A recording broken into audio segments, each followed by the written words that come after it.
এয়া কাপোৰ কানি পিন্ধি ঘৰৰ পৰা ওলাই দিলোঁ। যিহেতু মই এজন চিনেমেটোগ্ৰাফাৰ, এনেকৈ পুৱা উঠি কামলৈ ওলালোঁ আৰু ৰাস্তাতে মনত পৰিল যে গাড়ীত তেল কম আছে, তেল ভৰাবলৈ গাড়ীখন সোমাই দিলোঁ। এয়া দাদাই তেল দিয়ে আছে। তেনেকৈ আহি আহি পাই গ'লোঁ শৰাইঘাট ব্ৰিজ। আৰু শৰাইঘাট ব্ৰিজ পাই সৰু সুৰাকৈ বৰষুণ মাৰি আছে অকণমান অকণমান।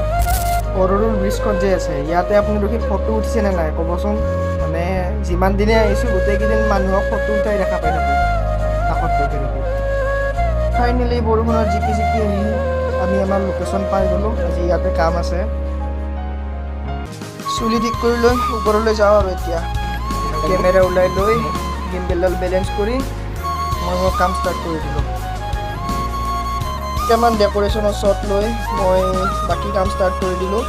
এয়া লাষ্ট পাৰফৰ্মেঞ্চটো শেষ কৰি ময়ো আমাৰ ৰুম পালোহি।